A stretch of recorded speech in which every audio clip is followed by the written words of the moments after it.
Catlips Incorporated. Pap followed the dusty, dark trail all the way to the bottom floor.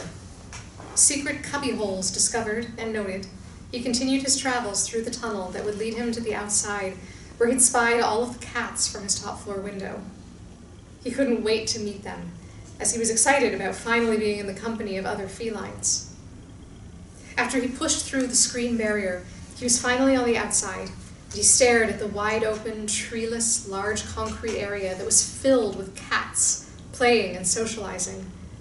The day was warm and sunny, and he breathed in a deep breath of the scented air. The sun-baked concrete heated the soft pads of his feet, and the fragrant, rotten garbage scattered on the ground stimulated his nostrils. He looked for an inviting face as he sauntered by, but he was either ignored or sneered at. These aren't the friendliest cats I've ever imagined. He was trying to think of a way to break the ice when he looked over to his left and saw her. Covered in light blonde fur, accented with dark swirls that extended from her head to toe, she was the most beautiful cat he'd ever seen. As she sat against a post and delicately licked her paws, he marched over. Argyle's observant eyes noticed Pap's approach, and she immediately pegged him as one of those stupid, arrogant downtowners. She could smell the good life all over him, and she resented his nerve at once. He probably thinks his rich status will keep any of these claws from killing him right on the spot. But he's too dumb to realize that the claws will gladly off any cat that ain't a claw, and they don't care how rich he is. She sighed with defeat at the thought of the bloodshed that was likely to ensue. She was so tired of the killing, of the bullying claws, of everything. But now that this idiot had just waltzed into claw territory and is bound to stir things up and be murdered for his trouble, my plan has just been squashed. I'm not about to sit around and watch another cat get killed, even if it is a no-good downtowner. She prepared to make a peaceful exit, but then she discovered she was too late, because he was already right there in front of her. "Hi, I'm Pap." She stopped licking her paws and glared. It was the coldest look he'd ever encountered from such lovely blue eyes. She didn't respond, but went back to her grooming, though he had the feeling she still watched him. Now that he was close, he could smell and see she was in great need of a bath and some big meals as she was painfully skinny. He thought of asking her to his new place to share some of his food. I said, "Hi, I heard you. I ain't got nothing, don't sell nothing." "Whoa, I was just gonna ask if you wanted some food. You look like you could use it." "Why would you want to give out food to a cat you don't even know? What do you want?" "I just told you I ain't got nothing." He was starting to seriously aggravate her, and she began to consider that he might try to force her to sell him something she didn't have. "Why do you keep saying that?" His frustration became apparent as he didn't understand her rudeness. "I haven't asked you for anything. I'm just trying to be friendly." Finally, she took note of his funny accent and the sincere, somewhat hurt look in his eyes. Furthermore, he didn't have the telltale scent of a nip user, which even pampered rich cats acquired, no matter how many expensive baths their owners gave them. Maybe he really wasn't from downtown like she'd originally thought. But he was obviously well-fed and groomed, so he looked like one of those rich cats that had only one reason to venture into this part of town.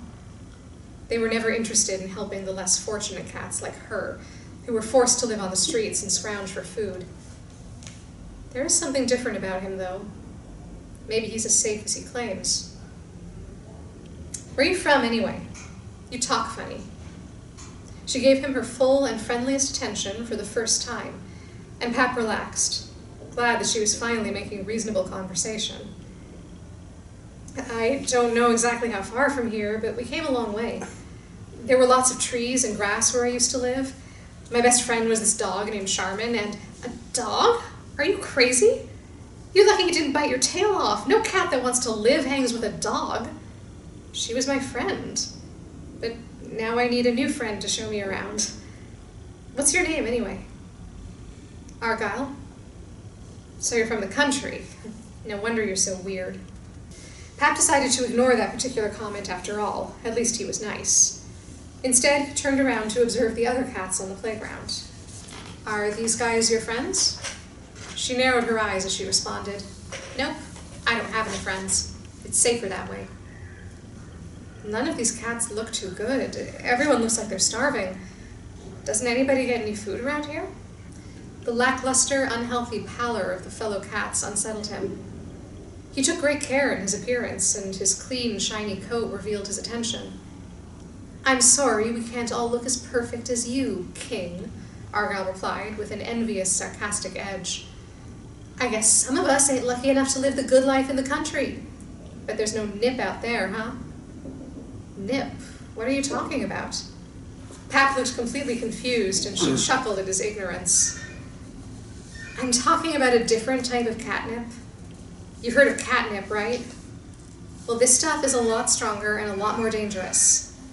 It's called nip because it's different from the regular stuff humans give their pets. Practically everybody you see out here is on it. It makes you high for a little while, and then you get so that's all you want. Getting nipped or being nipped, that's what they call the high, gets to be more important than eating, sleeping, playing, or whatever." Pap stared in disbelief as Argyle explained the turmoil of the surrounding felines. With this startling new information, he could now appreciate their problems ran far deeper than simply too little to eat. Their fur was horrendously unkempt, their breathing strangely labored, and they weren't as sure on their feet like a typical cat should have been. In fact, they just looked downright sickly. "You're saying everyone looks so awful around here because of some bad kind of catnip?" "Yep. And it messes up all the great things about being a cat." Her pretty face looked sorrowful. Pap scrutinized her carefully and wondered about her usage. She didn't look anywhere near as bad as her cohorts, but she didn't look all that healthy either. "You want it too?" "Heck no! I ain't never been on it. I can't believe any cat would ever sell out to that junk. It must be human-made, because they always hooked on something, and now they just want to see cats messed up too." Pat breathed a sigh of relief at her confessed abstinence. He didn't really know why, as he had just met her, but it would have bothered him greatly if this beautiful girl had succumbed to the obvious debilitating effects of this nip. Argyle stood up and focused her attention on a patch of weeds. Before he could blink, she struck out her front leg and scooped up a small brown mouse from the grass. Wow, she's quick. He had just noticed the rodent, and she was already eating it. "It's so small, I'm not even sorry I didn't catch it myself. Geez, even the mice are starving in this new place." "That was a fast catch, but why work so hard for just a little morsel? I've got more and better food at my house. Why don't you come on up and eat?" "I don't know you. You probably really are one of those downtowner cats, just pretending to be from the country so you can steal your nip instead of buy it." Argyle wanted to believe this new cat was as okay as he professed, but she'd seen what happened to those who had made the mistake of trusting the wrong feline. New in the neighborhood or not, she was very much aware of the games some would play to get over on one another. Pap rolled his eyes in a renewed bout of frustration.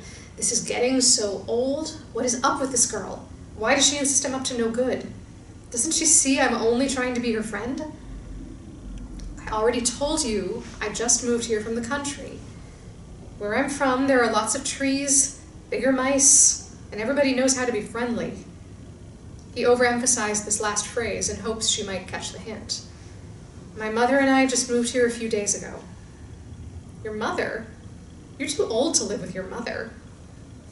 Maybe he's really just crazy and he ran away from one of those places where they keep cats locked in cages until they lose their minds. This new possibility caused her to back a step away. I live with my human mother. As you can see, she takes great care of me. He stuck his chest out and flicked his tail with pride. Oh, see, I knew you was a loon. Humans are always bad news. She's probably fattening you up to sell you or something. This pretty girl can say all she wants about me, but I won't allow her to insult my mother. Now look here. I don't know what kind of humans you've been around, but my mom is the best there is.